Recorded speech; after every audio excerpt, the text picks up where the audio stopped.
Good morning and welcome to the Sunday morning sermon for Black Rock Baptist Church for December the 28th of 2025. Well, Christmas is past and we're headed into a new year, and I want to share with you a message. Sometimes we want to hold on for Christmas a little while longer, and that's what my message is entitled this morning, Holding On to Christmas, as we look at Matthew chapter 2, verses 19 through 23. Lucy, in the Charlie Brown character cartoon, walks up to Charlie Brown just before Christmas. She says to him, Charlie Brown, since it's Christmas, I suggest we lay aside all our differences and we be friends for this season of the year. Charlie Brown says, that's a great idea, Lucy. But why does it have to be just for this time of the year? Why can't we be friends all year long? Lucy looks at him with that look that only Lucy can give, and she says, what are you, some kind of fanatic or something? Well, I suppose that most of us would like to hold on to Christmas a little while longer.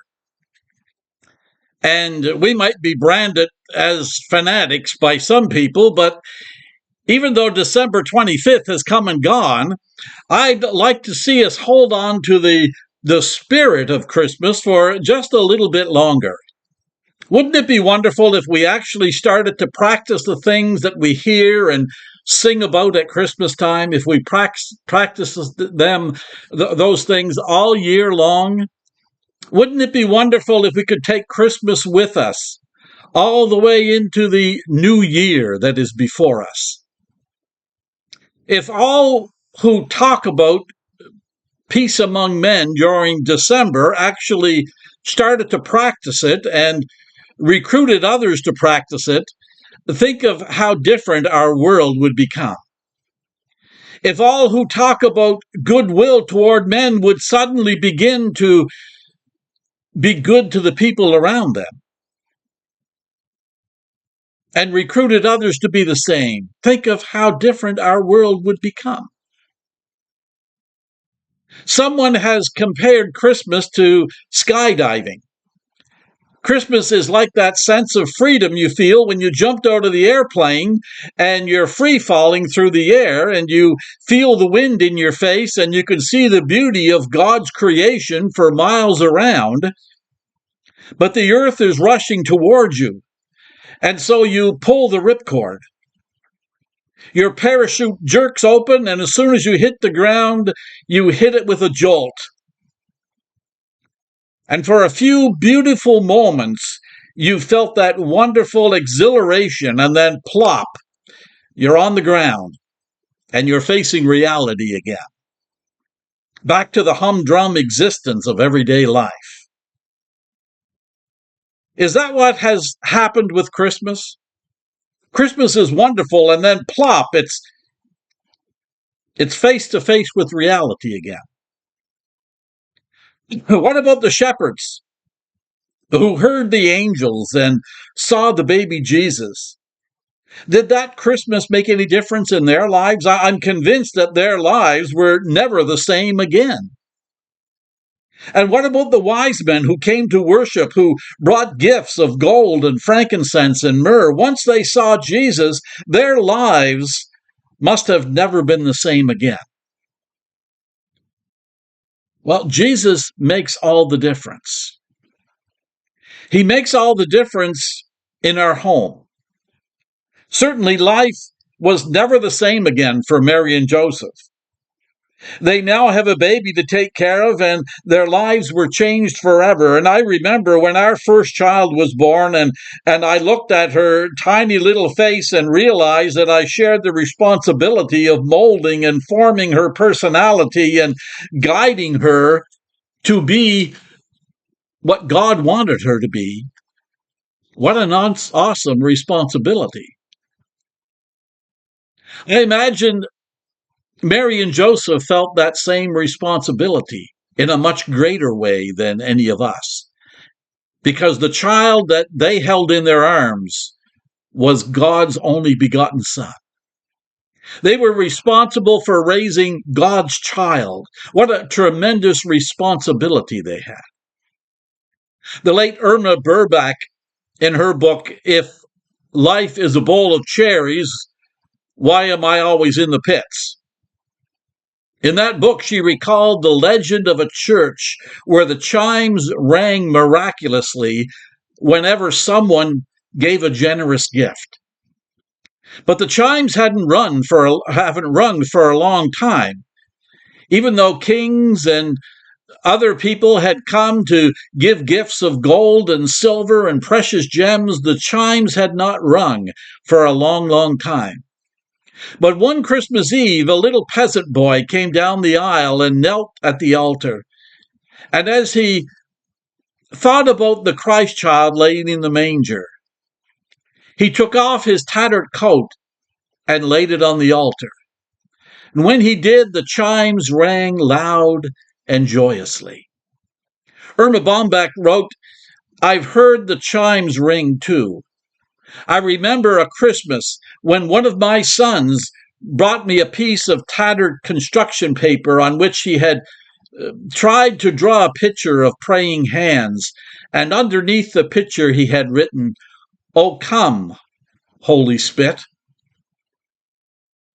When I saw that, she said, I heard the chimes ring, and I know that a special gift had been given to me. On another Christmas, I received a shoebox all clumsily wrapped up, she says. When I opened it, I found 2 baseball cards and a piece of gum. Again, I heard the chimes ring. And I heard the chimes ring the time when the children got together and they cleaned the garage and gave that as their Christmas present to me. Those days are gone, she remembers. Days when we fashioned lace dollies into snowflakes and pipe cleaners into Christmas trees. When we took empty spools and used them for candle holders. Those days are long gone. I remember little feet coming down the stairs with a handmade gift all wrapped up, $2 wrapped up in $2 worth of wrapping paper to put underneath the Christmas tree. Those little feet now wear fashion boots. Little hands that used to break the piggy bank to get 59 cents to buy a Christmas gift now hold credit cards that are good in any store in town. We'll have a good Christmas this year, she says. We'll all eat too much. We'll mess up the living room and throw the warranties in the fire by mistake. We'll put bows on the dog's tail. We'll take bites out of cookies and put them back on the plate. We'll listen to Christmas songs and have a good Christmas. But Lord, what I wouldn't give to bend over just one more time and receive toothpicks held together with paste and hear the chimes ring just one more time.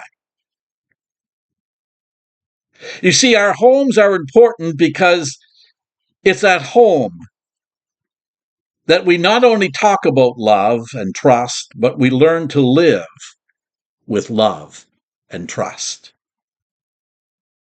It's a home where we didn't just talk about peace and goodwill toward men, but we learn to live that out in our lives. And then our children will go out into the world as ambassadors for peace. But if they don't learn peace, they'll go out into a world that's angry and upset, and they'll become like everybody else.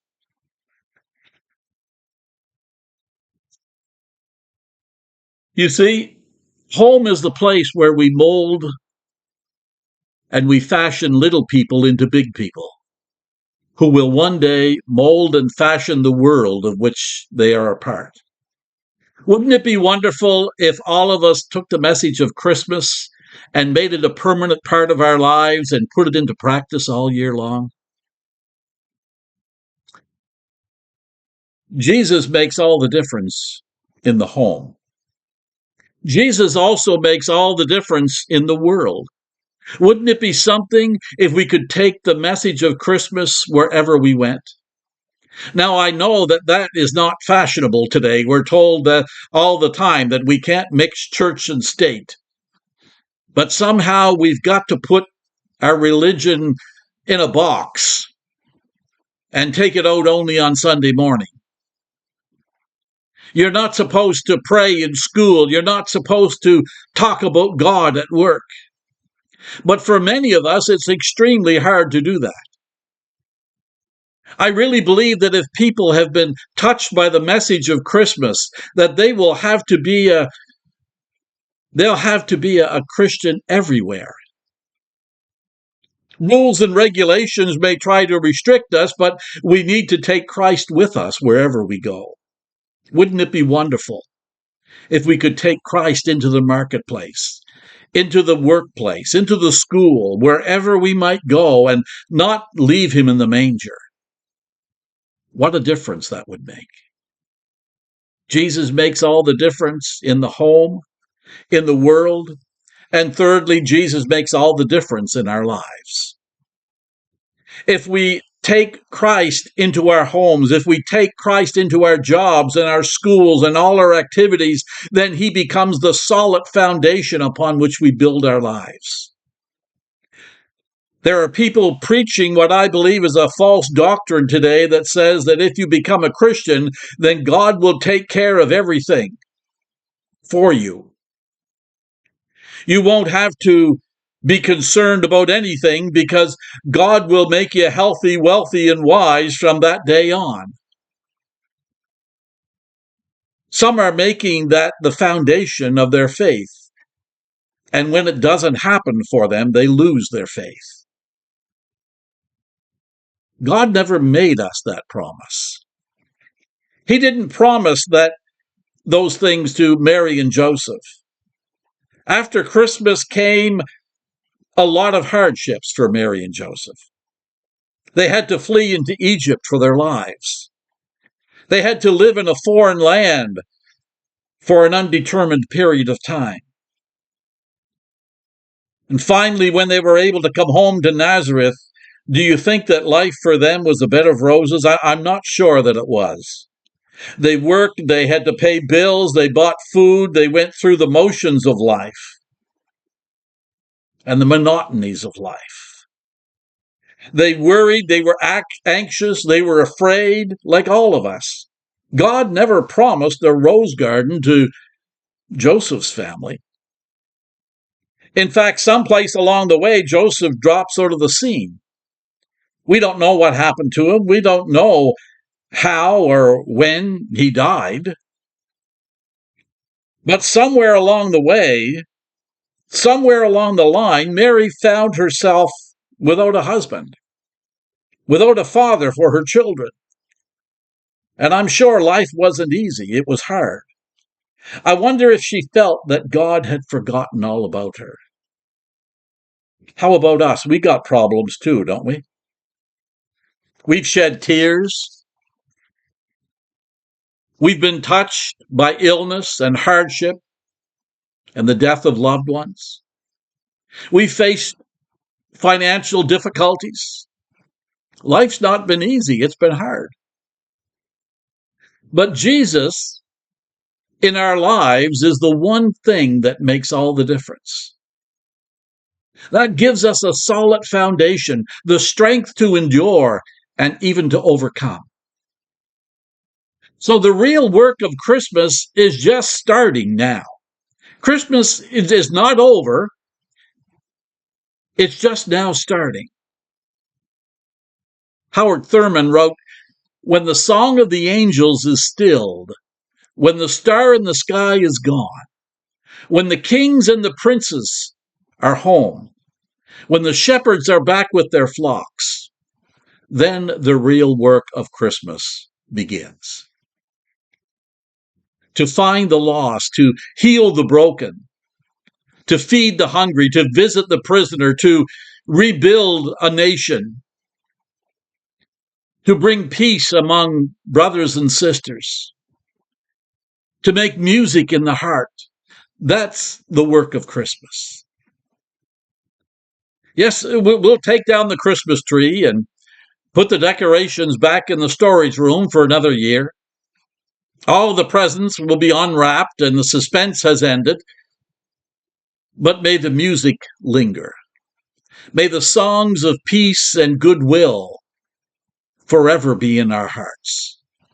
May our homes be filled with the fragrant sounds and excitement of Christmas forever. May we take this message with us so that all the world might be touched by it as we've been touched by it. This morning, God's invitation is extended. If you've never experienced God's love, if you've never accepted Jesus as Lord and Savior, then the invitation is there for you to make that decision today. If you're searching for something, we invite you to come to Christ. We invite you to hold on to Christmas all year round. God bless. Have a wonderful day. And until we meet again, let's continue to exchange prayers daily.